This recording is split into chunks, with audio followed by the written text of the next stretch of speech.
ਜਿੱਥੋਂ ਕੱਲ ਅਸੀਂ ਖਤਮ ਕੀਤਾ ਸੀ ਮਿਸਰ ਦੇ ਉੱਤੇ, ਔਰ 19ਵਾਂ ਭਾਵ ਸੀਗਾ ਉਸ ਦੀ 1 ਆਇਤ ਤੋਂ ਲੈ ਕੇ ਅਸੀਂ ਉਸ ਦੀ 15 ਆਇਤ ਤੱਕ ਦੇਖਾ।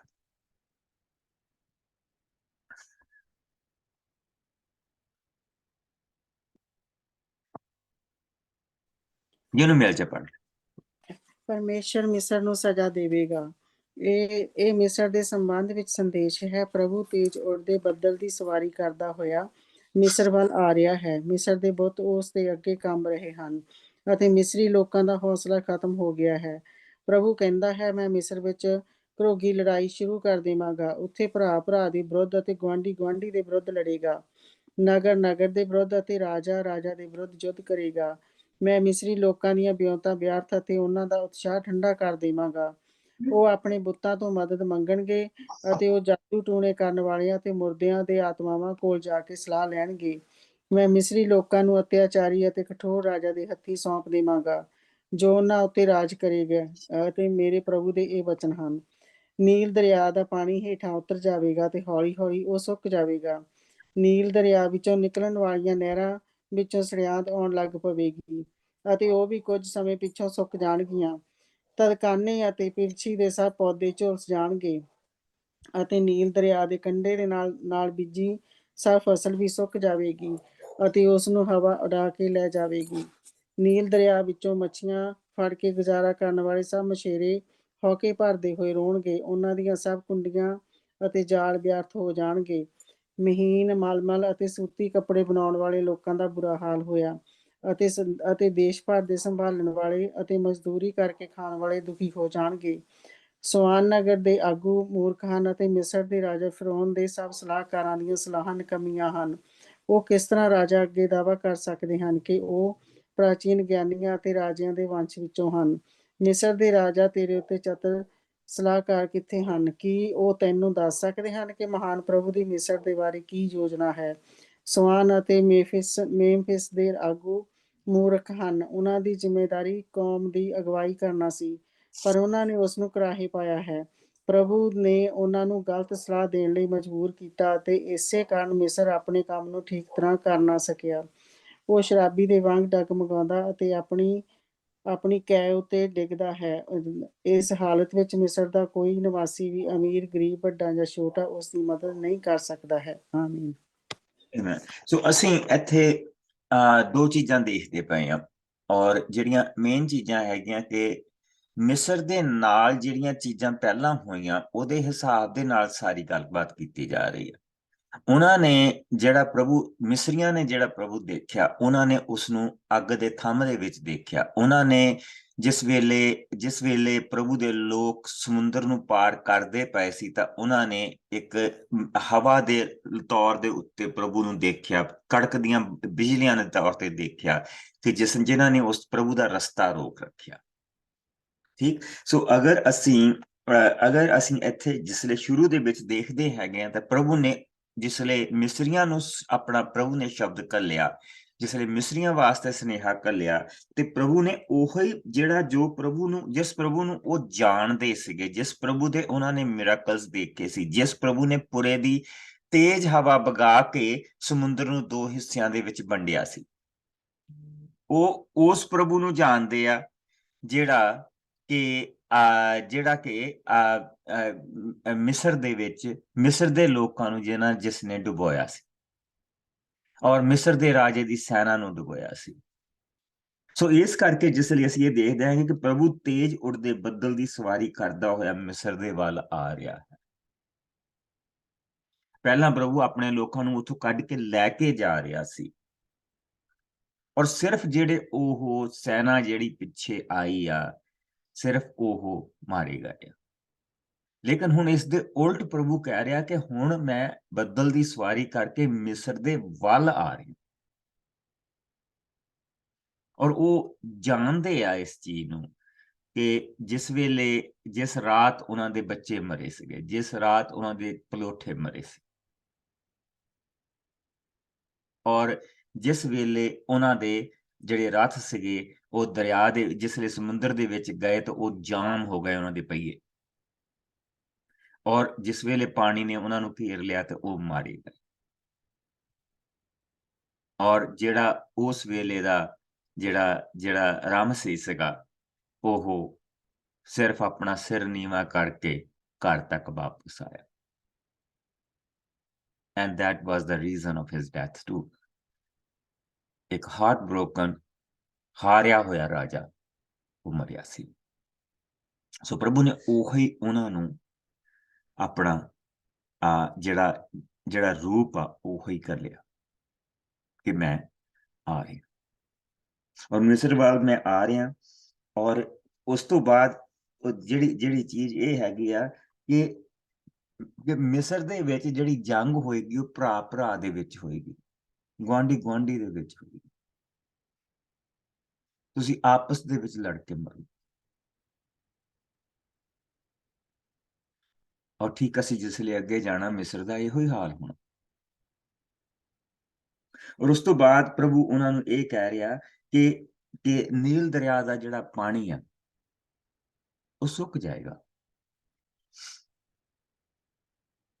ਉਸ ਸਮੇਂ ਤਾਂ ਨਹੀਂ, ਇਹ ਆਉਣ ਵਾਲੇ ਕੁਛ ਜਿਸ ਤੁਹਾਨੂੰ ਮੈਂ ਦੱਸਿਆ ਸੀ ਕਿ ਜਿਸ ਲਈ ਭਵਿੱਖਬਾਣੀ ਹੁੰਦੀ ਉਸ ਦੇ ਵਿੱਚ ਬਹੁਤ ਕੁਛ ਹੁੰਦਾ, ਉਹਦੇ ਵਿੱਚ ਸਰਟਨ ਟਾਈਮਿੰਗ ਨਹੀਂ ਹੁੰਦੀ। ਨਬੀ ਦੇਖ ਰਿਹਾ, ਨਬੀ ਬੋਲ ਰਿਹਾ, ਨਬੀ ਲਿਖ ਰਿਹਾ, ਜਾਂ ਨਬੀ ਬੋਲ ਰਿਹਾ ਕੋਈ ਹੋਰ ਲਿਖ ਰਿਹਾ, ਜਾਂ ਨਬੀ ਆਪ ਲਿਖ ਰਿਹਾ ਜੋ ਉਹ ਦੇਖ ਰਿਹਾ।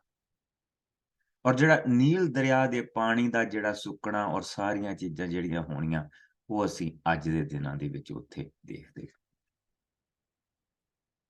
ਔਰ ਪ੍ਰਭੂ ਦਾ ਜੋ ਕਿਹਾ ਵਚਨ ਆ ਉਹ ਪੂਰਾ ਹੋਇਆ, ਕਿਉਂਕਿ ਉਹ ਕਹਿੰਦੇ ਸੀ ਕਿ ਨੀਲ ਦਰਿਆ ਤਾਂ ਕਦੀ ਸੁੱਕ ਹੀ ਨਹੀਂ ਸਕਦਾ। ਨੀਲ ਦਰਿਆ ਦੇ ਪਿੱਛੋਂ ਜਿਸਲੇ ਨੀਲ ਦਰਿਆ ਆਉਂਦਾ ਤੇ ਉਸ ਦੇ ਵਿੱਚ ਦੋ ਦਰਿਆ ਮਿਲਦੇ ਔਰ ਉਸ ਦੇ ਵਿੱਚ ਪਾਣੀ ਦਾ ਕਦੀ ਘਾਟਾ ਨਹੀਂ ਆ ਸਕਦਾ। ਲੇਕਿਨ ਉਸਨੇ ਇਹ ਦੱਸਿਆ ਕਿ ਜਿਹੜਾ ਨੀਲ ਦਰਿਆ ਉਹ ਸੁੱਕ ਜਾਏਗਾ ਔਰ ਮੱਛੀਆਂ ਫੜਨ ਵਾਲਿਆਂ ਨੂੰ ਮੱਛੀ ਨਹੀਂ ਮਿਲੇਗੀ, ਜਾਨਵਰਾਂ ਨੂੰ ਪਾਣੀ ਨਹੀਂ ਮਿਲੇਗਾ ਔਰ ਤੁਹਾਡੀ ਇੱਕ ਬੁਰੀ ਹਾਲਤ ਹੋਏਗੀ। ਔਰ ਹੁਣ ਅਸੀਂ ਜਿਸਲੇ 11ਵੀਂ ਆਇਤ ਦੇ ਵਿੱਚ ਦੇਖਦੇ ਹਾਂ, ਉੱਥੇ ਇਹ ਕਿਹਾ ਕਿ ਸ਼ੁਆਨ ਨਗਰ ਦੇ ਆਗੂ ਮੂਰਖ ਹਨ ਅਤੇ ਮਿਸਰ ਦੇ ਰਾਜਾ ਫਿਰਾਉਨ ਦੇ ਸਭ ਸਲਾਹਕਾਰਾਂ ਦੀਆਂ ਸਲਾਹਾਂ ਨਿਕੰਮੀਆਂ ਹਨ। ਔਰ ਅਸੀਂ ਦੇਖਿਆ ਸੀ ਕਿ ਫਿਰਾਉਨ ਦੇ ਜਿਹੜਾ ਉੱਥੇ ਦਾ ਰਾਜਾ ਸੀ ਉਸ ਦੇ ਆਲੇ ਦੁਆਲੇ ਬਹੁਤ ਸਾਰੇ ਜੋਤਸ਼ੀ, ਬਹੁਤ ਸਾਰੇ ਉਹਦੇ ਜਾਦੂਗਰ ਸੀਗੇ। ਮੂਸਾ ਨੇ ਜਿਸ ਲਈ ਆਪਣਾ ਡੰਡਾ ਸੁੱਟਿਆ ਸੀਗਾ, ਲਾਠੀ ਸੁੱਟੀ ਸੀ ਤਾਂ ਉਹ ਸੱਪ ਬਣ ਗਿਆ, ਤੇ ਉਹਨਾਂ ਨੇ ਵੀ ਆਪਣੀਆਂ ਲਾਠੀਆਂ ਸੁੱਟੀਆਂ ਤਾਂ ਉਹ ਵੀ ਸੱਪ ਬਣ ਗਏ। ਸੋ ਉਹਦੇ ਕੋਲ ਬਹੁਤ ਏਦਾਂ ਦੇ ਲੋਕ ਸੀ। ਉਹ ਕਹਿੰਦਾ ਸਾਰਿਆਂ ਦੀ ਸਲਾਹ ਮੂਰਖਤਾ ਸਿੱਧ ਹੋਈ। ਔਰ ਫਿਰ ਪ੍ਰਭੂ ਇਹ ਕਹਿੰਦਾ ਕਿ ਉਹ ਦਾਅਵਾ ਕਰਦੇ ਸਨ ਕਿ ਪ੍ਰਾਚੀਨ ਗਿਆਨੀਆਂ ਅਤੇ ਰਾਜਿਆਂ ਦੇ ਵੰਸ਼ ਦੇ ਵਿੱਚੋਂ ਹਨ। ਮਿਸਰ ਦੇ ਰਾਜਾ ਤੇਰੇ ਸਭ ਚਤੁਰ ਸਲਾਹਕਾਰ ਕਿੱਥੇ ਹਨ? ਕਿਸੇ ਦੀ ਸਲਾਹ ਨਹੀਂ ਕੰਮ ਕਰਦੀ ਪਈ। ਦੇਸ਼ ਦੇ ਵਿੱਚ ਭਰਾ ਦੇ ਨਾਲ ਲੜਦਾ ਪਿਆ ਔਰ ਦੇਸ਼ ਦੇ ਵਿੱਚ ਇਸ ਵੇਲੇ ਸਿਵਲ ਵਾਰ ਚੱਲਦੀ ਪਈ ਔਰ ਕਿਸੇ ਨੂੰ ਨਹੀਂ ਪਤਾ ਕਿ ਅਸੀਂ ਲੜਦੇ ਕਿਉਂ ਪਏ।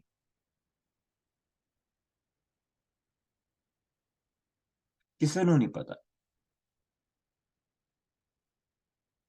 ਔਰ ਇੱਕ ਅੰਤ ਐਸਾ ਹੋਇਆ ਸੀ ਕਿ ਜਿੰਨੇ ਵੀ ਹੁਣ ਅਸੀਂ ਉਹਨਾਂ ਦੇ ਮੋਨੂਮੈਂਟ ਦੇਖਦੇ ਪਏ ਹਾਂ, ਜੋ ਕੁਝ ਵੀ ਅਸੀਂ ਦੇਖਦੇ ਪਏ ਹਾਂ, ਇਹ ਸਾਰੇ ਰੇਤ ਦੇ ਵਿੱਚੋਂ ਬਾਹਰ ਕੱਢੇ ਗਏ।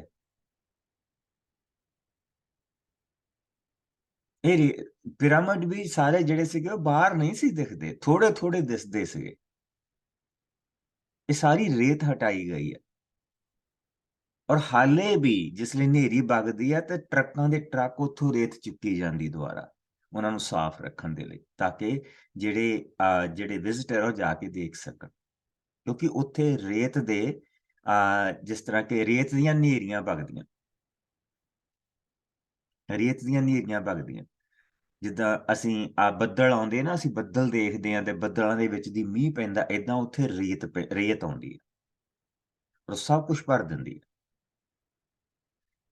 ਲੇਕਿਨ ਉਹਨਾਂ ਨੂੰ ਫਿਰ ਸਾਫ਼ ਕਰਦੇ, ਦੁਆਰਾ ਕਰਦੇ ਆ। ਇਹ ਜਿਹੜੇ ਸੀਗੇ, ਇਹ ਤੁਸੀਂ ਇਹ ਕਹਿ ਲਓ ਕਿ ਫਸਟ ਵਰਲਡ ਵਾਰ ਤੋਂ ਪਹਿਲਾਂ ਜਿਸ ਵੇਲੇ ਜਿਹੜੇ ਫਰਾਂਸ ਦਾ ਜਿਹੜਾ ਨੇ ਜਿਸ ਵੇਲੇ ਉਹਨਾਂ ਇਲਾਕਿਆਂ ਦੇ ਉੱਤੇ ਹਮਲਾ ਕੀਤਾ ਤੇ ਉਹਨਾਂ ਨੇ ਇਹ ਸਾਰੀਆਂ ਚੀਜ਼ਾਂ ਜਾ ਕੇ ਲੱਭੀਆਂ ਸੀ। ਉਹਨਾਂ ਨੇ ਇਹਨਾਂ ਚੀਜ਼ਾਂ ਨੂੰ ਸਾਫ਼ ਕੀਤਾ ਸੀ, ਇਹਨਾਂ ਪਿਰਾਮਿਡਸ ਨੂੰ ਸਾਫ਼ ਕੀਤਾ ਸੀ। ਔਰ ਅੱਜ ਅਗਰ ਅਸੀਂ ਦੇਖੀਏ, ਮੈਂ ਤੁਹਾਨੂੰ 5 ਮਿੰਟ ਦੀ ਜਦੋਂ ਮੂਵੀ ਦਿਖਾਉਣਾ ਕਿ ਇਹਨਾਂ ਦੇ ਜਿਹੜੇ ਮੰਦਿਰ, ਕਿਉਂਕਿ ਗਾਂ ਜਾ ਕੇ ਉਹ ਗੱਲ ਕਰਦਾ ਪਿਆ, ਮਿਸਰ ਦਾ ਰਾਜਾ ਸਭ ਤੋਂ ਚਤੁਰ ਸਲਾਹਕਾਰ ਕਿਤੇ ਹਨ, ਕਿ ਉਹ ਤੈਨੂੰ ਦੱਸ ਸਕਦੇ ਹਨ ਕਿ ਮਹਾਨ ਪ੍ਰਭੂ ਮਿਸਰ ਦੀ ਯੋਜਨਾ ਹੈ। ਸ਼ੁਆਨ ਅਤੇ ਮੈਂਫਸ ਦੇ ਆਗੂ ਮੂਰਖ ਹਨ। ਮੈਂਫਸ ਦੇ ਕੌਣ ਸੀ? ਮੈਂਫਸ ਉਹਨਾਂ ਦਾ ਮੇਨ ਮੰਦਿਰ ਸੀ, ਜਿਸ ਤਰ੍ਹਾਂ ਕਿ ਜਰੂਸਲਮ ਦੇ ਵਿੱਚ ਮੰਦਿਰ ਸੀ, ਇਸੇ ਤਰ੍ਹਾਂ ਜਿਹੜਾ ਮੈਂਫਸ ਸੀ ਉਹਨਾਂ ਦਾ ਮੇਨ ਮੰਦਿਰ ਸੀ। ਜਿਹੜੇ ਚੋਟੀ ਦੇ ਜਿਹੜੇ ਸੀਗੇ ਉਹ ਸਾਰੇ ਉੱਥੇ ਮੈਂਫਸ ਦੇ ਵਿੱਚ ਰਹਿੰਦੇ ਸੀ। ਔਰ ਉੱਥੇ ਦੇ ਜਿਹੜੇ ਮੰਦਿਰ ਆ, ਮੈਂ ਤੁਹਾਨੂੰ ਉਹਨਾਂ ਦੀ ਥੋੜੀ ਜਿਹੀ ਮੂਵੀ ਦਿਖਾਉਣਾ।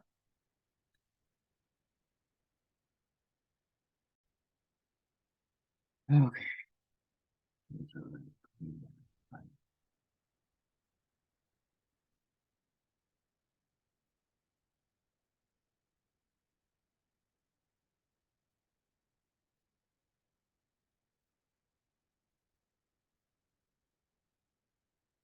Cities had one thing in common. They were situated along the Nile's shores. Cities were often designated for government or for worship. Major cities had several temples dedicated to numerous gods and goddesses. Egyptians referred to the organization of their cities as a sepat, or later on by the Persian term nome. There were 20 sepat in Lower Egypt and 22 in Upper Egypt. The capital city of ancient Egypt changed many times over the periods. One of the largest was Memphis, located in Lower Egypt.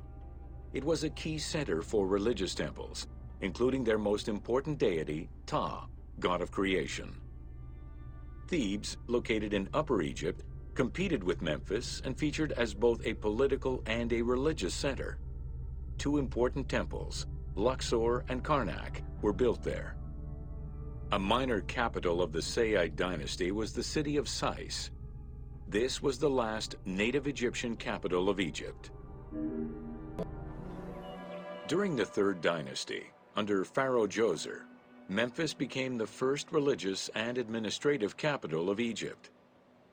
Even when the political capital of Egypt decentralized itself, pharaohs were crowned in this sacred city in order to legitimize their ascension to the throne, up to and including Alexander the Great.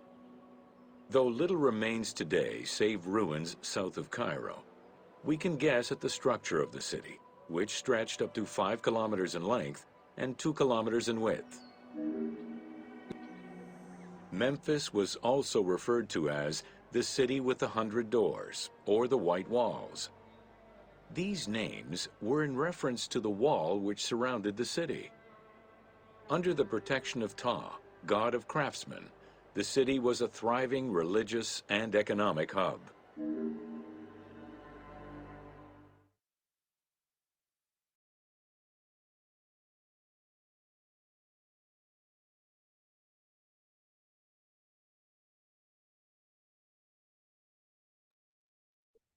ਔਰ ਇਹਨਾਂ ਚੀਜ਼ਾਂ ਨੂੰ ਅਸੀਂ ਅੱਗੇ ਜਾ ਕੇ ਦੁਬਾਰਾ ਹੋਰ ਦੇਖਾਂਗੇ, ਬਹੁਤ ਸਾਰੀਆਂ ਚੀਜ਼ਾਂ ਦੇਖਾਂਗੇ। ਲੇਕਿਨ ਤੁਸੀਂ ਦੇਖ ਸਕਦੇ ਆ ਕਿ ਇੱਕ ਮੰਦਿਰ ਜਿਹੜਾ 5 ਕਿਲੋਮੀਟਰ ਲੰਬਾ ਔਰ 2 ਕਿਲੋਮੀਟਰ ਚੌੜਾ, ਔਰ ਇੱਕ ਮੰਦਿਰ ਆ ਜਿਹਦੇ ਅੰਦਰ ਸਾਰੇ ਦੇਵਤਿਆਂ ਦੀ ਪੂਜਾ ਹੋ ਰਹੀ, ਔਰ ਜਿੱਥੇ ਜਾ ਕੇ ਜਿਸਲੇ ਰਾਜੇ ਨੂੰ ਮੁਕਟ ਪਹਿਨਾਇਆ ਜਾਂਦਾ ਤਾਂ ਉਸ ਮੰਦਿਰ ਦੇ ਵਿੱਚ ਉਸ ਮੰਦਿਰ ਦੇ ਵਿੱਚ ਜਾ ਕੇ ਪਹਿਨਾਇਆ। ਸੋ ਪ੍ਰਭੂ ਇਹ ਕਹਿ ਰਿਹਾ ਕਿ ਤੁਸੀਂ ਧਰਤੀ ਦੇ ਉੱਤੇ 5 ਕਿਲੋਮੀਟਰ ਬਾਏ 2 ਕਿਲੋਮੀਟਰ ਦਾ ਮੰਦਿਰ ਬਣਾਇਆ ਆ ਮੈਂਫਸ ਦੇ ਵਿੱਚ, ਔਰ ਉੱਥੇ ਤੁਹਾਡੇ ਸਾਰੇ ਜਾਦੂਗਰ ਰਹਿੰਦੇ ਆ, ਔਰ ਉੱਥੇ ਤੁਹਾਡੇ ਸਾਰੇ ਸਿਆਣੇ ਰਹਿੰਦੇ ਆ, ਤੁਹਾਡੇ ਸਾਰੇ ਜੋਤਸ਼ੀ ਰਹਿੰਦੇ। ਜਾ ਕੇ ਉਹਨਾਂ ਨੂੰ ਪੁੱਛੋ ਕਿ ਕੀ ਹੋ ਰਿਹਾ, ਇਹ ਕੀ ਹੋ ਰਿਹਾ। ਕਿਸੇ ਨੂੰ ਕੁਛ ਨਹੀਂ ਪਤਾ, ਉਹ ਲੜਦਾ ਪਿਆ ਆਪਣੇ ਗੁਆਂਢੀ ਨਾਲ, ਆਪਣੇ ਭਰਾ ਨਾਲ, ਔਰ ਆਪਣੇ ਦੂਜੇ ਸ਼ਹਿਰ ਦੇ ਨਾਲ, ਔਰ ਉੱਥੇ ਕੁਛ ਨਹੀਂ ਪਤਾ ਲੱਗਦਾ ਕਿ ਕੀ ਹੋ ਰਿਹਾ। ਸੋ ਕਹਿੰਦਾ ਮਿਸਰ ਦਾ ਅੰਤ ਇਸ ਤਰ੍ਹਾਂ ਹੋਵੇਗਾ। ਕਿਉਂ? ਇਸ ਦੇ ਵਿੱਚ ਉਸਨੇ ਕਿਹਾ ਕਿ ਸ਼ੁਆਨ ਅਤੇ ਮੈਂਫਿਸ ਦੇ ਆਗੂ ਮੂਰਖ ਹਨ, ਉਹਨਾਂ ਦੀ ਜ਼ਿੰਮੇਵਾਰੀ ਕੌਮ ਦੀ ਅਗਵਾਈ ਕਰਨੀ ਸੀ, ਪਰ ਉਹਨਾਂ ਨੇ ਉਹਨਾਂ ਨੂੰ ਕੁਰਾਹੇ ਪਾਇਆ ਹੈ। ਇਸ ਦਾ ਰੀਜ਼ਨ, ਇਸ ਦਾ ਮੇਨ ਰੀਜ਼ਨ ਇਹ ਹੈ ਕਿ ਟੁਟਨਕਾਮਨ ਤੋਂ ਪਹਿਲਾਂ ਜਿਹੜਾ ਉਸਦਾ ਜਿਹੜਾ ਬਾਪ ਸੀਗਾ ਔਰ ਉਹ ਰੈਮਜ਼ੀ ਦਾ ਪੋਤਾ ਸੀਗਾ, ਉਸਨੇ ਇੱਕ ਪ੍ਰਭੂ ਦੀ ਪ੍ਰਸਤਤ ਸ਼ੁਰੂ ਕੀਤੀ ਸੀ। ਉਸਨੇ ਕਿਹਾ ਸੀ ਇਹ ਜਿੰਨੇ ਵੀ ਅਸੀਂ ਦੇਵਤੇ ਪੂਜਦੇ ਹਾਂ ਸਾਰੇ ਵਿਅਰਥ। ਸੋ ਉਸਨੇ ਮੈਂਫਿਸ ਦੇ ਦਰਵਾਜ਼ੇ ਬੰਦ ਕਰਵਾਤੇ ਸੀ। ਸੋ ਤੁਹਾਨੂੰ ਕੱਲ ਨੂੰ ਉਸ ਦੇ ਬਾਰੇ ਦੱਸੂਗਾ, ਕਿਉਂਕਿ ਇਜਿਪਟ ਤਾਂ ਇੱਕ ਐਸੀ ਚੀਜ਼ ਆ ਕਿ ਤੁਸੀਂ ਇਸ ਨੂੰ ਅਗਰ ਸ਼ੁਰੂ ਕਰ ਲਓ ਇਹਦੇ ਬਾਰੇ ਤਾਂ ਇਜਿਪਟ ਤੱਕ ਕਦੀ ਵੀ ਤੁਸੀਂ ਇਹ ਕਦੀ ਨਹੀਂ, ਜਿਹੜਾ ਕਿ ਸਾਲਾਂ ਤੱਕ ਤੁਸੀਂ ਇਹਦੇ ਬਾਰੇ ਸਿੱਖ ਸਕਦੇ। ਲਾਈਕ ਇਜਿਪਟ ਦੇ ਬਾਰੇ ਮੈਨੂੰ ਸਿੱਖਦੇ ਨੂੰ ਆਲਮੋਸਟ ਤੁਸੀਂ ਇਹ ਕਹਿ ਲਓ ਕਿ 15 ਸਾਲ ਹੋ ਗਏ ਆ, and I'm not done yet। ਯਾਨੀ ਕਿ ਤੁਸੀਂ ਇਹ ਕਹਿ ਲਓ ਕਿ ਉੱਤੋਂ ਹਾਲੇ ਖਰੋਚਿਆ ਆ। ਔਰ ਇਹ ਜਿਹੜੀ ਮੇਨ ਚੀਜ਼ ਜਿਹੜੀ ਹੈਗੀ ਆ ਉਹ ਇਹ ਆ ਕਿ ਉਹਨਾਂ ਨੇ ਈਵਨ ਦੋ ਕਿ ਉਸਨੇ ਸਨ ਗਾਡ ਦੀ ਪ੍ਰਸਤਤ ਸ਼ੁਰੂ ਕੀਤੀ ਸੀ, ਟੂਟਨਕਾਮਨ ਦੇ ਬਾਪ ਨੇ। ਐਖਨਾਟਨ ਉਸਦਾ ਨਾਂ ਸੀ, ਨਫਰਤੀਤੀ ਉਸਦੀ ਪਤਨੀ ਸੀ। ਔਰ ਲੇਕਿਨ ਇਹਨਾਂ ਪੰਡਤਾਂ ਨੇ ਮੁੜ ਕੇ ਫੇਰ ਉਸਨੂੰ ਉਸਦੀ ਮੌਤ ਦੇ ਪਿੱਛੋਂ ਮੁੜ ਕੇ ਫੇਰ ਇਹਨਾਂ ਮੰਦਿਰਾਂ ਦੇ ਦਰਵਾਜ਼ੇ ਖੋਲ ਦਿੱਤੇ ਸੀ ਔਰ ਇੱਥੇ ਉਹਨਾਂ ਨੇ ਉਪਾਸਨਾ ਦੁਆਰਾ ਸ਼ੁਰੂ ਕਰਵਾਤੀ। ਸੋ ਇਸ ਕਰਕੇ ਪ੍ਰਭੂ ਕਹਿ ਰਿਹਾ ਉਹਨਾਂ ਨੂੰ ਕਿ ਤੁਹਾਡਾ ਕੰਮ ਸੀ ਲੋਕਾਂ ਨੂੰ ਸਿੱਧੇ ਰਸਤੇ ਪਾਉਣਾ। ਔਰ 30 ਸਾਲ ਐਖਨਾਟਨ ਨੇ ਰਾਜ ਕੀਤਾ ਸੀ ਔਰ ਉਹ ਸਵੇਰ ਦੇ ਚੜ੍ਹਦੇ ਸੂਰਜ ਦੀ ਪੂਜਾ ਕਰਦਾ ਸੀ, ਕਿਉਂਕਿ ਉਹ ਇਹ ਸੋਚਦਾ ਸੀ ਕਿ ਇਹੋ ਹੀ ਇੱਕ ਪਰਮੇਸ਼ਵਰ, ਐਟਲੀਸਟ ਉਹ ਆਪਣੇ ਲੋਕਾਂ ਨੂੰ ਪੱਥਰਾਂ ਤੋਂ ਦੂਰ ਰੱਖਦਾ ਪਿਆ ਸੀ, ਪੱਥਰ ਪ੍ਰਸਤਿਸ਼ ਤੋਂ ਦੂਰ ਰੱਖਦਾ ਪਿਆ ਸੀ। ਉਹ ਇਹ ਕਹਿੰਦਾ ਸੀ ਕਿ ਪ੍ਰਭੂ ਜਿਹੜਾ ਰੋਸ਼ਨੀ ਦਿੰਦਾ, ਇਹ ਰੋਸ਼ਨੀ ਹੈ ਜਿਹੜੀ ਪ੍ਰਭੂ ਦੀ, ਉਹ ਪ੍ਰਭੂ। ਲੇਕਿਨ ਇਹਨਾਂ ਨੂੰ ਵਾਪਸ ਉਹਨਾਂ ਨੂੰ ਲਿਆ। ਇਸ ਕਰਕੇ ਪ੍ਰਭੂ ਕਹਿੰਦਾ ਤੁਸੀਂ ਸਲਾਹ ਦੇਣ ਦੇ ਲਈ, ਤੁਸੀਂ ਉਹਨਾਂ ਨੂੰ ਗਲਤ ਸਲਾਹ ਦੇਣ ਦੇ ਲਈ ਮਜਬੂਰ ਕੀਤਾ ਅਤੇ ਇਸੇ ਕਾਰਨ ਮਿਸਰ ਆਪਣੇ ਕੰਮ ਠੀਕ ਨਾ ਕਰ ਸਕਿਆ। ਉਹ ਸ਼ਰਾਬੀ ਦੇ ਵਾਂਗ ਡਗਮਗਾਉਂਦਾ ਅਤੇ ਆਪਣੇ ਉੱਤੇ ਡਿੱਗਦਾ ਹੈ। ਇਸ ਹਾਲ ਦੇ ਵਿੱਚ ਮਿਸਰ ਦਾ ਕੋਈ ਵੀ ਨਿਵਾਸੀ, ਅਮੀਰ ਗਰੀਬ ਜਾਂ ਛੋਟਾ ਜਾਂ ਵੱਡਾ, ਉਸਦੀ ਮਦਦ ਨਹੀਂ ਕਰ ਸਕਦਾ ਹੈ। ਸੋ ਕੀ ਅਸੀਂ ਦੇਖਦੇ ਪਏ ਪ੍ਰਭੂ ਦੇ ਵਚਨ ਦੇ ਵਿੱਚ? ਪ੍ਰਭੂ ਦਾ ਵਚਨ ਸਾਨੂੰ ਇਹ ਸਿਖਾ ਰਿਹਾ ਕਿ ਪ੍ਰਭੂ ਨੇ ਇੱਥੇ ਮਿਸਰ ਦੇ ਬਾਰੇ, ਕਿਉਂਕਿ ਮਿਸਰ ਨੇ ਸੋਲੋਮਨ ਦੇ ਬੇਟੇ ਨੂੰ, ਰਾਹਾਬੋਆਮ ਨੂੰ ਧੋਖਾ ਦਿੱਤਾ ਸੀ, ਕਿਉਂਕਿ ਸੋਲੋਮਨ ਦੀ ਪਹਿਲੀ ਜਿਹੜੀ ਪਤਨੀ ਸੀ ਉਹ ਮਿਸਰ ਤੋਂ ਸੀ ਔਰ ਇਹ ਸੋਚਦੀ ਸੀਗੀ ਕਿ ਮੇਰਾ ਪੁੱਤਰ ਰਾਜਗੱਦੀ ਦੇ ਉੱਤੇ ਬੈਠੇਗਾ। ਲੇਕਿਨ ਜਿਸ ਵੇਲੇ ਸੋਲੋਮਨ ਨੂੰ ਗੱਦੀ ਉਸਨੇ ਦੇ ਦਿੱਤੀ ਤਾਂ ਉਹ ਵਾਪਸ ਮਿਸਰ ਦੀ ਚਲੀ ਗਈ ਸੀ, ਆਪਣੇ ਭਰਾ ਦੇ ਕੋਲ ਚਲੀ ਗਈ ਸੀ ਔਰ ਉਹਨਾਂ ਨੇ ਰਾਹਾਬੋਆਮ ਨੂੰ ਮਿਸਰ ਦੇ ਵਿੱਚ, ਰਾਹਾਬੋਆਮ ਦਾ ਜਿਹੜਾ ਦੁਸ਼ਮਣ ਸੀਗਾ ਯਾਰਾਬੋਆਮ, ਉਸਨੂੰ ਮਿਸਰ ਦੇ ਵਿੱਚ ਪਨਾਹ ਦਿੱਤੀ। ਔਰ ਬੇਸ਼ੱਕ ਸੋਲੋਮਨ ਨੂੰ ਇਹ ਸਰਾਪ ਮਿਲਿਆ ਸੀ ਕਿ ਤੇਰੇ ਕੋਲ ਸਿਰਫ ਦੋ ਤੇਰੇ ਕੋਲ ਕਬੀਲੇ ਰਹਿਣਗੇ ਔਰ ਬਾਕੀ ਦੇ 10 ਕਬੀਲੇ ਛੱਡ ਜਾਣਗੇ ਤੇਰੇ ਪੁੱਤਰ ਨੂੰ। ਲੇਕਿਨ ਉਸਦੇ ਵਿੱਚ ਜਿਹੜਾ ਕੰਮ ਕਰਨ ਵਾਲਾ ਸੀ, ਉਹ ਦੋਨਾਂ ਨੂੰ ਤੜਵਾਉਣ ਵਾਲਾ ਸੀ, ਉਹ ਮਿਸਰ ਸੀ। ਸੋ ਉਸਨੇ ਠੀਕ ਸਮੇਂ ਦੇ ਉੱਤੇ ਜਿਸ ਵੇਲੇ ਲੋਕ ਟੈਕਸ ਦੇ ਬਰਡਨ ਦੇ ਥੱਲੇ ਆਇਓ ਸੀ, ਜਿਸ ਵੇਲੇ ਲੋਕ ਸੁਲੇਮਾਨ ਤੋਂ ਦੁਖੀ ਸੀ ਔਰ ਸੁਲੇਮਾਨ ਨੂੰ ਕਹਿੰਦੇ ਸੀ ਕਿ ਤੇਰੇ ਬਾਪ ਨੇ ਸਾਡੇ ਉੱਤੇ ਟੈਕਸ, ਮੰਦਿਰ ਦੇ ਉੱਤੇ ਟੈਕਸ ਲਾਏ ਆ, ਹੁਣ ਮੰਦਿਰ ਬਣ ਗਿਆ ਹੈਗਾ, ਸਾਰੀਆਂ ਚੀਜ਼ਾਂ ਬਣ ਗਈਆਂ, ਸਾਡਾ ਟੈਕਸ ਘਟਾ। ਤੇ ਉਸਨੇ ਜਿਹੜੇ ਬਜ਼ੁਰਗ ਸਲਾਹਕਾਰ ਸੀ ਉਹਨਾਂ ਤੋਂ ਸਲਾਹ ਨਹੀਂ ਲਈ, ਪਰ ਜਿਹੜੇ ਰਾਹਾਬੋਆਮ ਨੇ ਆਪਣੇ ਮਿੱਤਰਾਂ ਤੋਂ, ਜਿਹੜੇ ਜਵਾਨ ਉਸਦੇ ਨਾਲ ਸੀਗੇ, ਉਹਨਾਂ ਤੋਂ ਸਲਾਹ ਲਈ ਔਰ ਉਹਨੇ ਕਿਹਾ ਕਿ ਮੇਰੀ ਜਿਹੜੀ ਉਂਗਲੀ ਆ, ਜਿਹੜੀ ਮੇਰੇ ਹੱਥ ਦੀ ਸਭ ਤੋਂ ਪਤਲੀ ਉਂਗਲ ਜਿਹੜੀ ਆ, ਉਹ ਮੇਰੇ ਬਾਪ ਦੇ ਕਮਰ ਤੋਂ ਮੋਟੀ ਆ, ਮੈਂ ਤੁਹਾਡੇ ਤੇ ਇੰਨਾ ਟੈਕਸ ਦਾ ਭਾਰ ਪਾਉਂਗਾ ਕਿ ਤੁਸੀਂ ਜਾਣੋਗੇ। ਔਰ ਇਸ ਚੀਜ਼ ਦਾ ਫਾਇਦਾ ਉਠਾ ਕੇ ਜਿਹੜਾ ਮਿਸਰ ਦਾ ਰਾਜਾ ਸੀਗਾ, ਉਸਨੇ ਠੀਕ ਸਮੇਂ ਤੇ ਰਾਹਬੋਆਮ ਦੇ ਅਗੇਂਸਟ ਯਾਰਾਬੋਆਮ ਨੂੰ ਘੱਲਿਆ, ਔਰ ਯਾਰਾਬੋਆਮ ਨੇ ਆ ਕੇ ਦੇਸ਼ ਦੇ 2 ਟੋਟੇ ਕਰ ਦਿੱਤੇ। ਔਰ ਉਸ ਤੋਂ ਬਾਅਦ ਅਸੀਂ ਅਗਰ ਦੇਖੀਏ ਤਾਂ ਅਸੀਂ ਦੇਖਦੇ ਪਏ ਸੀਗੇ ਜਿੱਦਾਂ ਕਿ ਅਸੀਂ ਅਖੀਰਲਾ ਰਾਜਾ ਜਿਹੜਾ ਇਜ਼ਰਾਈਲ ਆ, ਜਿਹੜਾ 10 ਕਬੀਲਿਆਂ ਦਾ, ਉੱਪਰਲੇ 10 ਕਬੀਲਿਆਂ ਦਾ ਜਿਹੜਾ ਰਾਜਾ ਹੋਇਆ, ਅਸੀਂ ਇਹ ਦੇਖਿਆ ਕਿ ਉਸਨੇ ਅਸੂਰ ਨੂੰ ਟੈਕਸ ਦੇਣਾ ਬੰਦ ਕਰ ਦਿੱਤਾ, ਔਰ ਉਸਨੇ ਮਿਸਰ ਦੇ ਨਾਲ ਮਿੱਤਰਤਾ ਕੀਤੀ ਕਿ ਮੈਨੂੰ ਅਸੂਰ ਤੋਂ ਬਚਾ।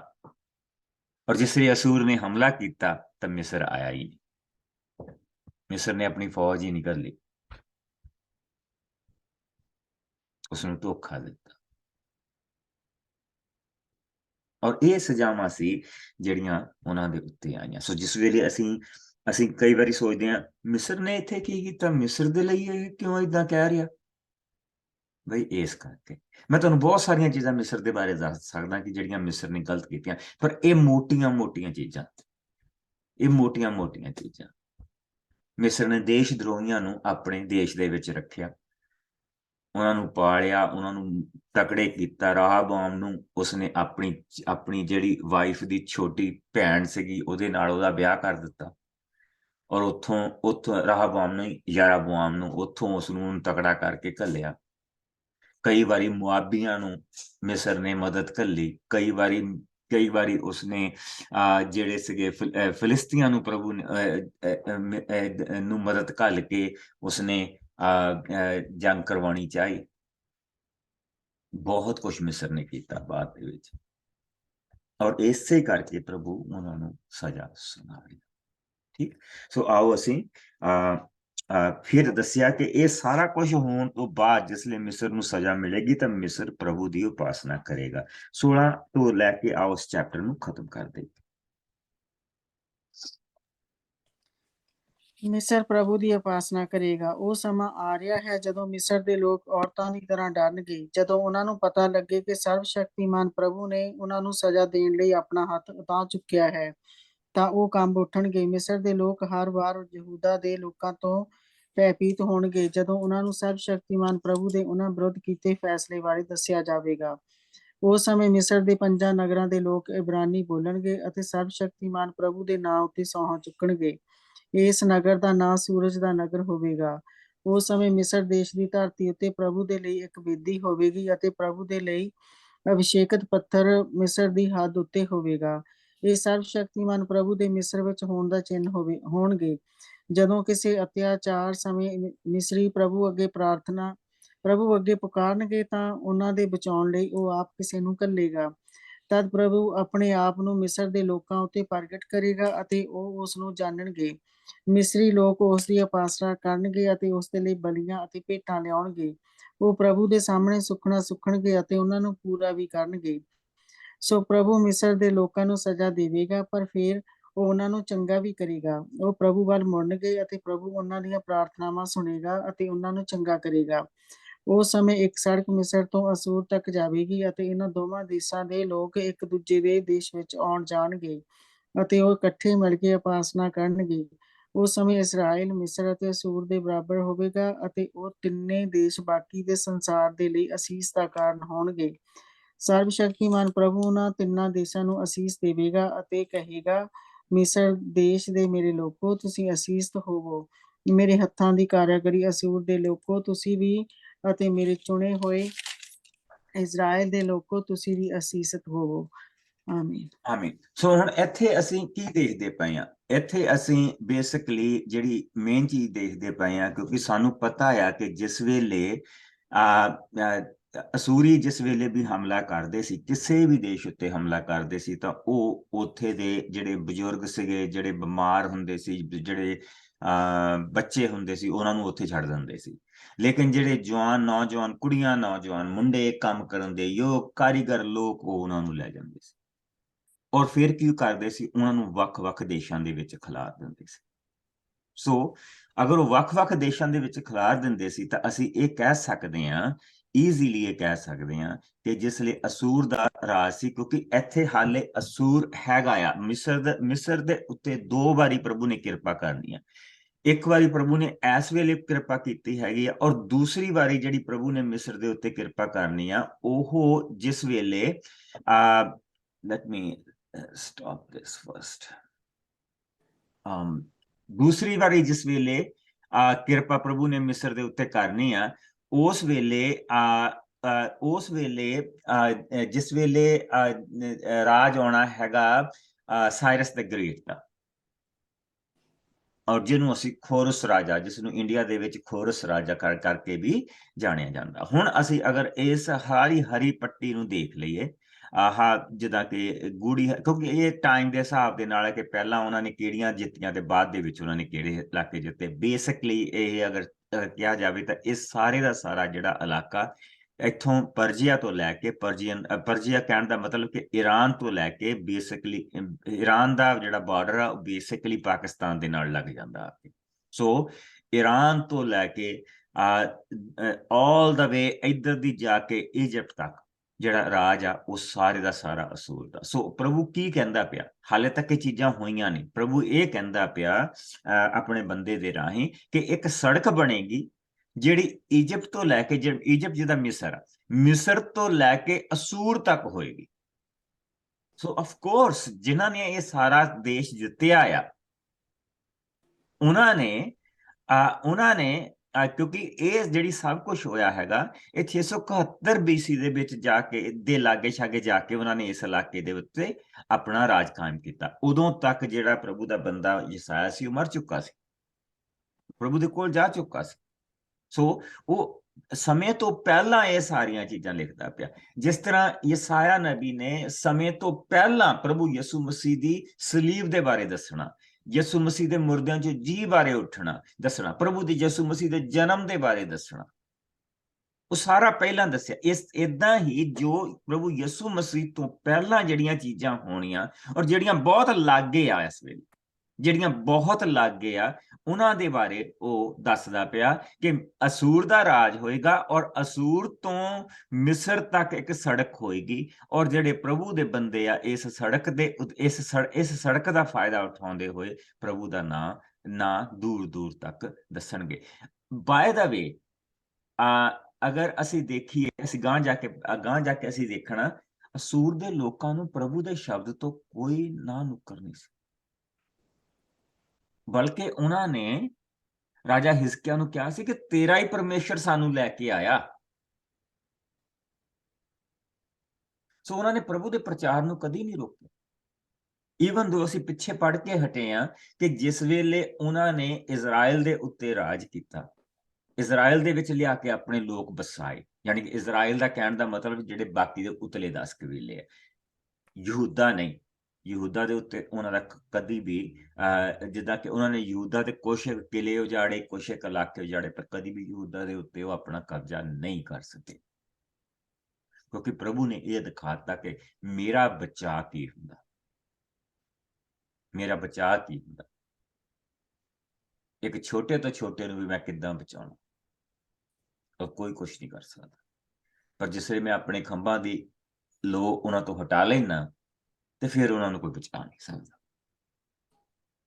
ਤੋ ਇੱਥੇ ਅਸੀਂ ਇਹੋ ਹੀ ਦੇਖਦੇ ਪਏ, ਇਸ ਲਈ ਅਸੀਂ ਇਸ ਚੀਜ਼ ਨੂੰ ਦੇਖਦੇ ਪਏ ਕਿ ਅਸੂਰ ਤੋਂ ਲੈ ਕੇ ਇਜਿਪਟ ਤੱਕ ਇੱਕ ਸੜਕ ਹੋਈ ਔਰ ਲੋਕ ਪ੍ਰਭੂ ਦੇ ਨਾਮ ਨੂੰ ਜਾਣਨ। ਔਰ ਬੜੀ ਅਜੀਬ ਚੀਜ਼, ਇੱਕ ਹਾਰੀ ਹੋਈ ਕੌਮ ਜਿਹੜੀ ਕਿ ਪਛਤਾਵੇ ਦੇ ਵਿੱਚ ਹੈ, ਉਸ ਤੋਂ ਸੁਣਦੇ ਪਏ ਆ ਲੋਕ।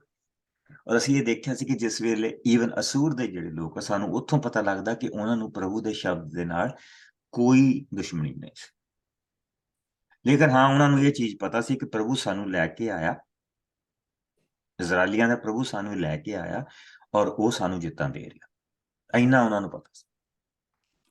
ਬੇਸ਼ੱਕ ਉਹ ਆਪਣੇ ਦੇਵਤਿਆਂ ਦੀ ਪੂਜਾ ਕਰਦੇ ਸੀ, ਜੋ ਮਰਜ਼ੀ ਉਹ ਕਰਦੇ ਸੀ, ਇਸ ਚੀਜ਼ ਦਾ ਉਹਨਾਂ ਨੂੰ ਪਤਾ ਸੀ।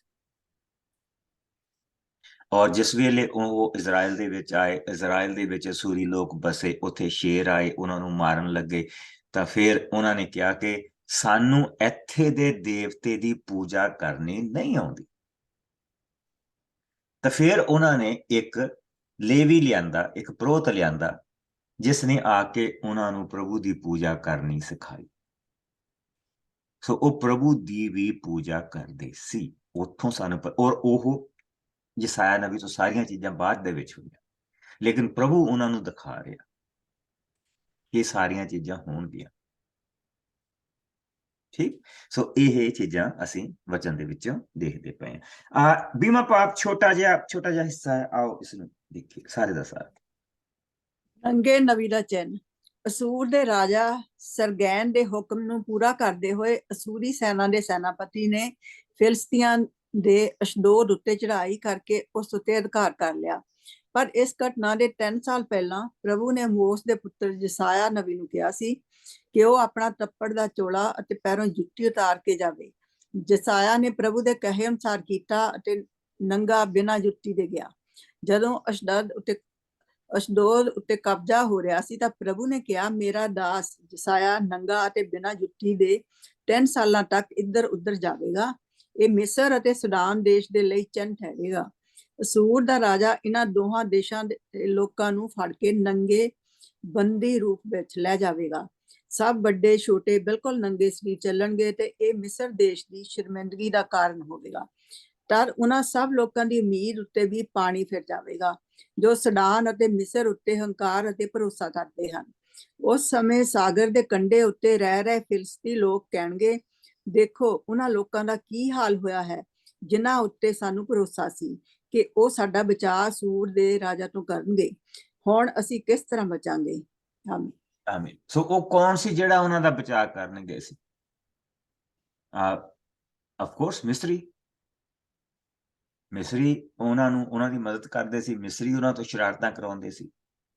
ਮਿਸਰੀ ਸਭ ਕੁਝ ਕਰਦੇ ਪਏ ਸੀ। ਸੋ ਉਹਨਾਂ ਨੂੰ ਮਿਸਰ ਦੇ ਉੱਤੇ ਸੀ। ਸੋ ਪ੍ਰਭੂ ਨੇ ਉਸ ਨੂੰ ਦਿਖਾਇਆ ਆਪਣੇ ਨਬੀ ਦੇ ਰਾਹੀਂ ਕਿ ਉਹ ਬਿਨਾਂ ਜੁੱਤੀ ਦੇ, ਬਿਨਾਂ ਚੋਲੇ ਦੇ ਉਹ ਫਿਰ ਰਿਹਾ। ਔਰ ਇੱਕ ਐਦਾਂ ਦਾ ਨਬੀ ਜਿਸ ਨੂੰ ਅਸੀਂ ਪ੍ਰਿੰਸ ਆਫ ਪ੍ਰੋਫਿਟਸ ਕਹਿੰਦੇ, ਕਿ ਜਿੰਨੇ ਵੀ ਨਬੀ ਹੋਏ ਉਹਨਾਂ ਦਾ ਰਾਜਕੁਮਾਰ ਯਸਾਇਆ। ਪ੍ਰਭੂ ਉਸ ਨੂੰ ਕਹਿ ਰਿਹਾ, ਤੂੰ ਬਿਨਾਂ ਜੁੱਤੀ ਔਰ ਬਿਨਾਂ ਕੱਪੜੇ ਦੇ ਨੰਗਾ ਫਿਰ। ਔਰ ਜਿਸ ਵੇਲੇ ਤੈਨੂੰ ਕੋਈ ਪੁੱਛੇ ਕਿ ਤੂੰ ਕਿਉਂ ਫਿਰ ਰਿਹਾ, ਤੇ ਤੂੰ ਉਸਨੂੰ ਦੱਸੀ ਕਿ ਤੁਹਾਨੂੰ ਅਸੂਰ ਦਾ ਰਾਜਾ ਏਦਾਂ ਬੰਦੀ ਬਣਾ ਕੇ ਲੈ ਕੇ ਜਾਏ। ਕਿ ਪ੍ਰਭੂ ਆਪਣੇ ਬੰਦੇ ਤੋਂ ਏਦਾਂ ਵੀ ਕੰਮ ਕਰਵਾ ਸਕਦਾ। ਅਸੀਂ ਹਮੇਸ਼ਾ ਕੁਰਸੀਆਂ, ਜਿਹਦੇ ਪਾਸਟਰ ਲੋਕ ਆ, ਕੁਰਸੀਆਂ ਟੇਬਲ ਮੰਗਦੇ ਆ, 3 ਪੀਸ ਸੂਟ ਮੰਗਦੇ ਆ।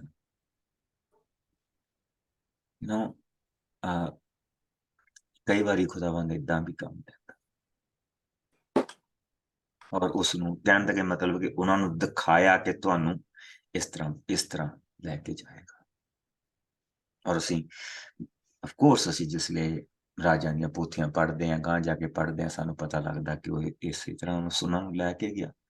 ਇਸੇ ਤਰ੍ਹਾਂ ਅਸੂਰ ਦਾ ਰਾਜਾ ਜਰੂਸਲਮ ਦੇ ਲੋਕਾਂ ਨੂੰ ਬੰਦੀ ਬਣਾ ਕੇ ਲੈ ਕੇ ਗਿਆ। ਔਰ ਅਫਕੋਰਸ ਜਿਹੜਾ ਫਿਲਿਸਤ ਦਾ ਰਾਜ ਜਿਹੜਾ ਸੀਗਾ ਉਹ ਵੀ ਬੰਦੀ ਹੋ ਗਿਆ ਸੀ। ਇੱਕ ਯਹੂਦਾ ਬਚਿਆ ਸੀ ਵਿੱਚ ਗੱਭੇ, ਛੋਟਾ ਜਿਹਾ ਰਾਜ। ਬਾਕੀ ਅਦਰ ਦੈਨ ਦੈਟ ਸਾਰੇ ਬੰਦੀ ਬਣਾ ਲਏ ਗਏ, ਸਾਰਿਆਂ ਨੂੰ ਉਹ ਲੈ ਗਿਆ। ਠੀਕ, ਸੋ ਇਹ ਅਸੀਂ ਪ੍ਰਭੂ ਦੇ ਹੁਣ ਹਾਲੇ ਤੱਕ ਜਿਹੜਾ ਬਾਬਲ ਆ ਉਸਨੂੰ ਉਹਨੂੰ ਕੋਈ ਬਾਬਲ ਰਾਜ ਹਾਲੇ ਬਣਿਆ ਨਹੀਂ।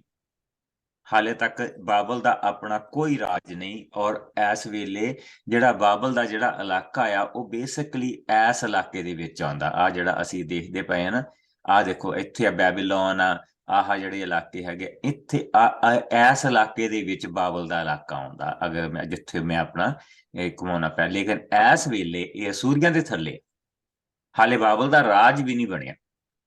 ਲੇਕਿਨ ਪ੍ਰਭੂ ਜੋ ਉਹਨੇ ਯਹੂਦਾ ਦੇ ਨਾਲ ਕਰਨਾ, ਉਹਦੇ ਕਰਕੇ ਪ੍ਰਭੂ ਨੇ ਉਸ ਨੂੰ ਸਜ਼ਾ ਸੁਣਾਈ ਹੈ। ਸੋ ਆਓ ਅਸੀਂ ਇਸ ਦੀ 21ਵਾਂ ਭਾਗ ਉਸ ਦੀ 1 ਆਇਤ ਤੋਂ ਲੈ ਕੇ 10 ਆਇਤ ਤੱਕ ਪੜ੍ਹੀਏ। ਬਾਬਲ ਦੇ ਡਿੱਗਣ ਸੰਬੰਧੀ ਦਰਸ਼ਨ। ਇਹ ਸੰਦੇਸ਼ ਬਾਬਲ ਦੇ ਸੰਬੰਧ ਵਿੱਚ ਹੈ।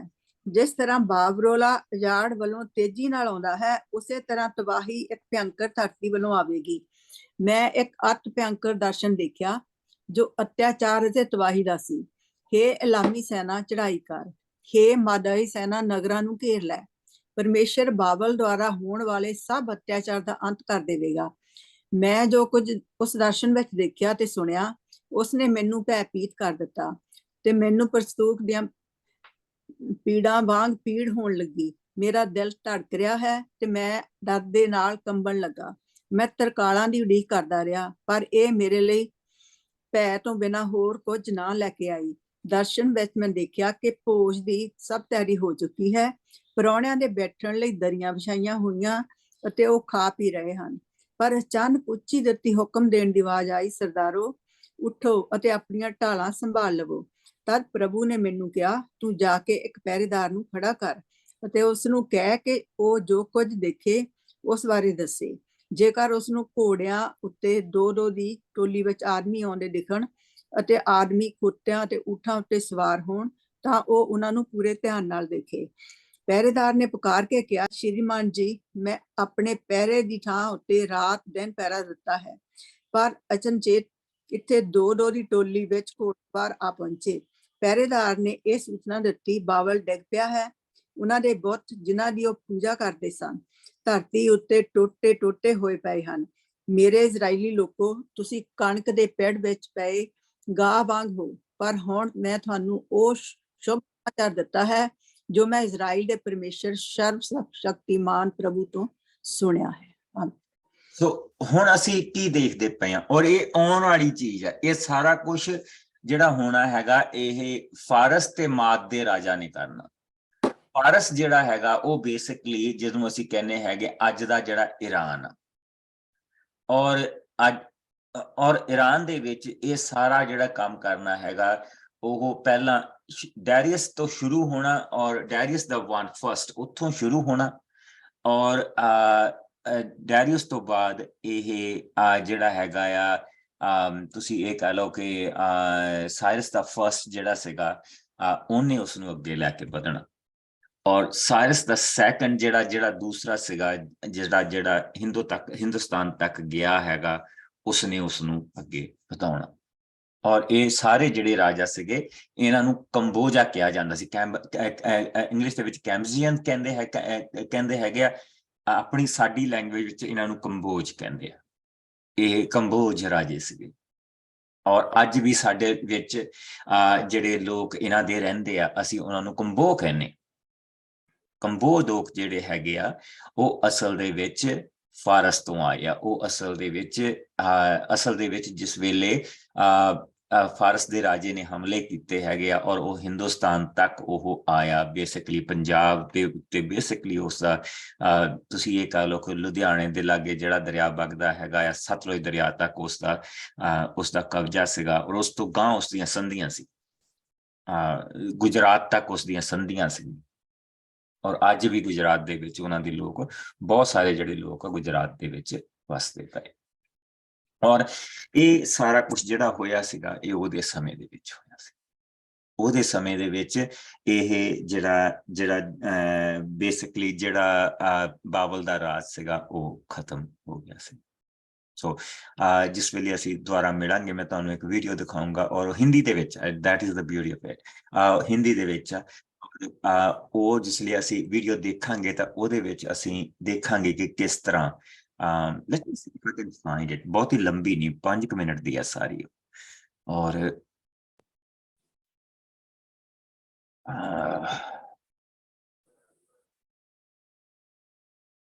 I think it is this guy.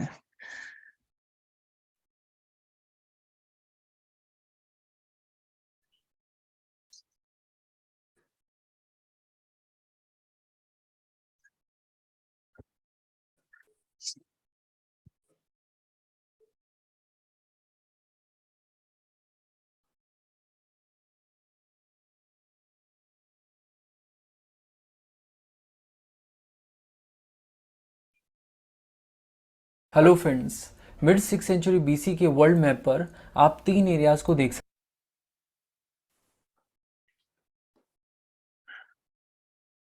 Hello friends, mid 6th century BC के वर्ल्ड मैप पर आप 3 एरियाज को देख सकते हैं।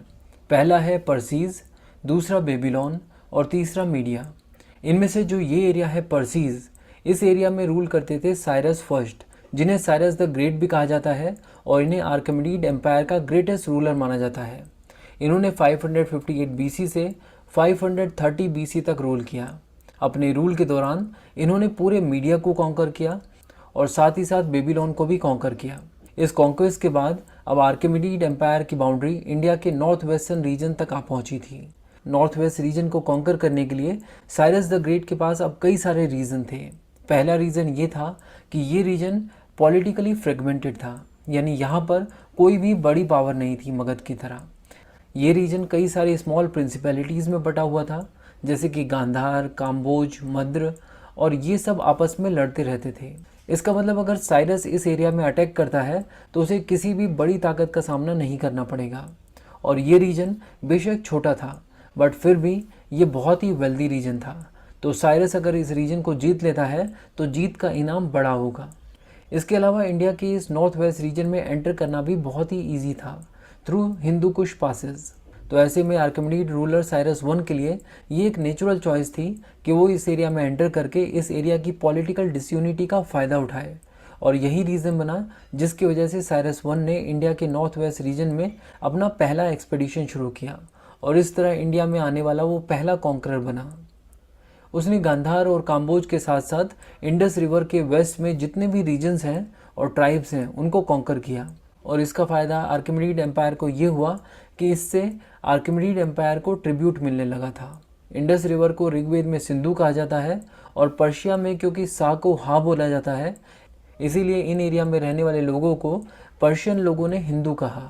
साइरस वन के बाद उनके ग्रैंडसन डेरायस वन आर्कमेनिड एम्पायर के रूलर बने। इन्होंने 522 बीसी से 486 बीसी तक रूल किया और अपने रूल के दौरान 518 बीसी में इन्होंने अपने एम्पायर को ईस्टवर्ड एक्सटेंड किया और इस तरह पंजाब और सिंध को भी इन्होंने कैप्चर कर लिया। अपने पर्शियन एम्पायर के एडमिनिस्ट्रेशन को और ज़्यादा एफिशिएंट बनाने के लिए इन्होंने पर्शियन एम्पायर को टोटल 28 सत्रपी में डिवाइड किया। इंडिया का नॉर्थ वेस्टर्न रीजन इनका 20th सत्रपी बना। इन सभी सत्रपी में इनके कुछ गवर्नर्स होते थे जो कि इस एरिया से टैक्स कलेक्ट करते थे और इस तरह पर्शियन एम्पायर का रेवेन्यू जनरेट होता था। बट जिस चीज़ ने डारायस को चौंका दिया वो ये था कि पूरे आर्कमेनिड एम्पायर का जितना रेवेन्यू आ रहा था उसका 1/3 रेवेन्यू सिर्फ एक सत्रपी से आ रहा था और वो सत्रपी थी 20th सत्रपी, यानी इंडिया का नॉर्थ वेस्टर्न रीजन। और इसका रीज़न ये था कि ये रीजन आर्कमेनिड एम्पायर का सबसे ज़्यादा फर्टाइल और पॉपुलस प्रोविंस थी। डारायस अब ये जानने के लिए उत्सुक था कि क्या इंडस रिवर के ईस्ट में इस तरह के और भी रीजन्स हैं। इस खोज के लिए उसने स्काइलास की लीडरशिप में इंडस रीजन को एक्सप्लोर करने के लिए एक नेवल एक्सपीडिशन लॉन्च किया। इसके बाद आर्कमेनिड एम्पायर के नए रूलर बने ज़र्क्सिस, जिन्होंने 465 बीसी से 456 बीसी तक रूल किया। अब इंडस रिवर के आगे अपने एम्पायर को एक्सटेंड करने की जिम्मेदारी ज़र्क्सिस की थी। ज़र्क्सिस ने अपनी पोजीशन को स्ट्रेंथन करने के लिए इंडिया की नॉर्थ वेस्टर्न प्रोविंसेस को यूटिलाइज किया। इन्होंने इंडियन इन्फेंट्री और कैवलरी यानी इंडिया के नॉर्थ वेस्टर्न रीजन से पैदल सेना और घुड़सवारों को ग्रीस के अगेंस्ट फाइट करने के लिए डिप्लॉय किया। बट ग्रीस के अगेंस्ट ज़र्क्सिस की हार हुई और इस फेलियर की वजह से अब आर्कमेनिड एम्पायर का इंडस रिवर के आगे एक्सटेंड करने का जो प्लान था वो बस प्लान ही रह गया। बट इंडिया का जो एरिया आर्कमेनिड एम्पायर के कंट्रोल में था वो आगे भी आर्कमेनिड एम्पायर के ही कंट्रोल में रहा जब तक कि उसे अलेक्जेंडर द्वारा इन्वेड नहीं कर लिया गया, यानी 326 बीसी तक। तो हम कह सकते हैं कि इंडिया का जो नॉर्थ वेस्टर्न रीजन है वो लगभग 200 सालों तक पर्शियन कंट्रोल में रहा। इस दौरान इंडिया के नॉर्थ वेस्टर्न रीजन से पर्शिया रेवेन्यू जनरेट करता था। यहाँ से सोल्जर्स रिक्रूट होते थे जो कि अलग अलग देशों में पर्शिया की साइड से लड़ते थे और इन दोनों रीजन्स के बीच में ट्रेड भी हुआ करता था। ये इस बात से पता चलता है कि काफ़ी सारे पर्शियन कॉइन्स इंडिया के नॉर्थ वेस्टर्न रीजन से मिले हैं। तो चलिए देखते हैं कि इस पर्शियन इन्वेजन का इंडिया पर क्या इम्पैक्ट हुआ। इसका पहला इम्पैक्ट ये था कि ईरानियन फॉर्म ऑफ राइटिंग, जिसे खरोष्टी स्क्रिप्ट कहा जाता है, वो नॉर्थ वेस्टर्न रीजन में पॉपुलर होने लगी थी।